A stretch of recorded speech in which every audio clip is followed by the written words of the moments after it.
Talata lenki Octobre kason tamuno segu sino wujunu fili tample arufilo kunyinde roma mande okato tenkanan suyu kubenugo jamani ke no ne maduna no kesu o tagare ke wakati ubare benugo kitungere onari kunkinyanda ga ngota kana kata mo kono surondi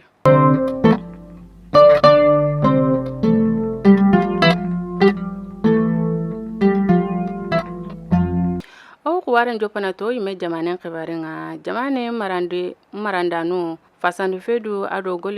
golira kunye manke ira menye yugo jopa daru o jamane nogonde menye ke me wotoko tare ma Octobre kaso ke tamplendo filonga kudo naliti gemenga finu yugo no kama bawo fasandu fedu kuwa munda na wali gabe dabare kenga nye gerevununga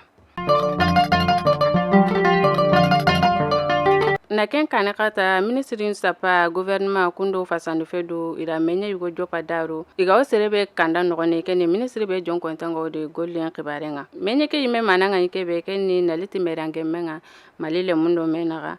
kudo mankange na maga gire o jamanendi o imenu do menaga duran feda be togonga ni ONG Alfaru ari kiteli jibande na sago ay kaso bere kenga ni demanden kasonga aro hina en kasonga na seru dema seru benu fogantu maka kununga giguru aro lonjuranga okubenu ya ONG Alfaru ko ime manken togonya ni kontawo iro I kasun kompendi iro kebe gabu keni milliard no fili sefa adofo na ken tagane wujuno nagati giguru lonjura aro foganta kube maka kuro no kanyagalindi ke kaso nogondi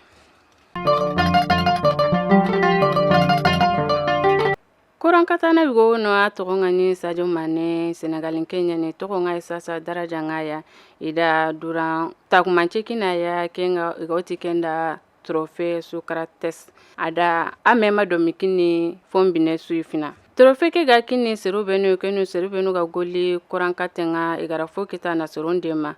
Sadio Mane sorunda tiga mgosiri bawo ira ko inanti I jamane nogonde ara goli gabe dabare kenga ni docteur lanu sikenga karalano aro ara sergabu dema kundi menu tananu kenyan sigi gara trophée ke utuna kinaya Sedawo kenga ni Afrika kankana jamane maron kafonga ira serugo girindi kati la Guinea kudo ido lagine jamani manko nankata me sefele magno nyamare be gayo maga kube hakrila be gayo maga nanya nakani tore ke nogonde igan kabane kebe nya kebe gawi nogonde na adabare ido na me sefele mago ken kama Afriki jamane yugo wono ken togonga ni Guinée Équatoriale a jamani manken togonga ni Teodoro Obiang awo yumanka kunga awatanagate sineba kasasa isugandinde na kawarnya kasumuke nangemu Novembre kasoke sine wujunu fili tample arufilo be harnike awa munda na jamani manka kumunda kadi tatu mundinga nka aro kubenu go me kun ma dunga mosu kama bawo ira ko inanti lemunu yugonu sare ndo sasa naga e mayimanke tanawaria abane fale kengo tanagate sineba ka kemdi mosu ara ko inanti politique fedu ari depte blongin serunyana yamari enkini kenga ina yimanka ko muru waiwa muru no kahana kendenge fale ore ke khibare kita sasa na ko inanti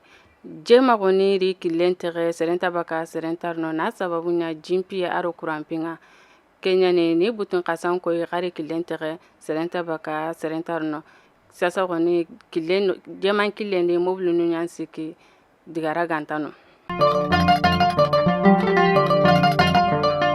ondo bugunonga yugo Yunusu Ture alara kare halaga daro pare Alpha Umaru kienga adominyana Alpha ministry yimankenga kendange fale politique fedo yugo wono ken togonga ni ERD adominyana kenka na yimankenga na ada kenka yimanka kunya nan kaso